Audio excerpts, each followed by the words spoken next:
The first thing we need to know is that thanks to the greenhouse effect, we had climate to which mankind has been used for thousands of years. And that's thanks also the carbon cycle, this greenhouse effect.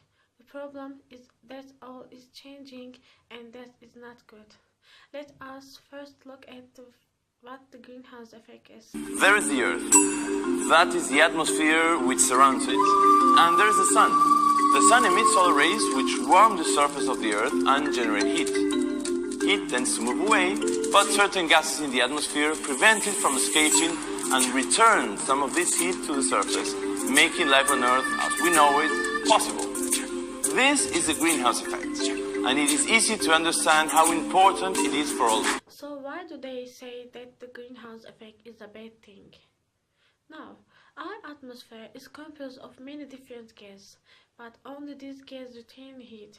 Of this group, more than 7% of the heat retained by carbon dioxide.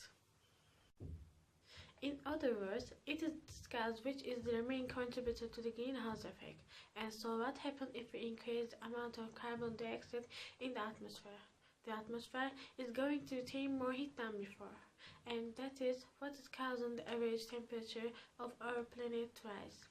Since the time of the Industrial Revolution in the 18th century, the amount of carbon dioxide has been increasing through the burning of fossil fuels like oil, coal, and gas.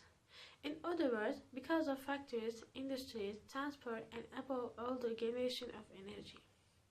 It is this increased temperature that is responsible for rising sea level and the greater frequency and intensity of droughts, flooding, storms, the disappearance of the glacier.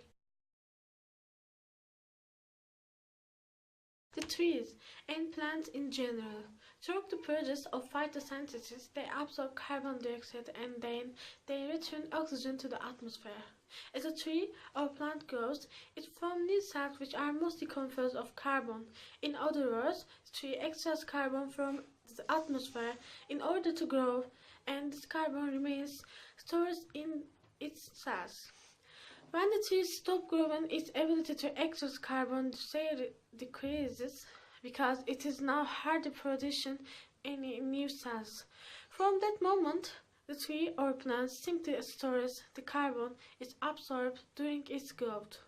Afterwards, the carbon passes from the plants to all animals including humans, and then it returns to the atmosphere either through the breathing of living creatures or through aerobic decomposition. This is the carbon cycle, and it ensures that there is an adequate presence of the carbon dioxide in the atmosphere for us. But there is a problem, and that is that our planets all over the world can no longer regulate alone the amount of carbon dioxide that we are producing, and so it is important for us to be aware of the situation we are facing and to help our forests fight against climate change. We need to plant a tree. Use our bicycle more, recycle, use energy-saving light bulbs, and turn off the light when we go out. As you can see, there is a very simple way in which we can help to reduce the emission of the greenhouse gases. It is important for everyone else to be aware of the problem we are facing and find our own way to help so that together we can build a better world where you can find love and room to breathe. We can do it.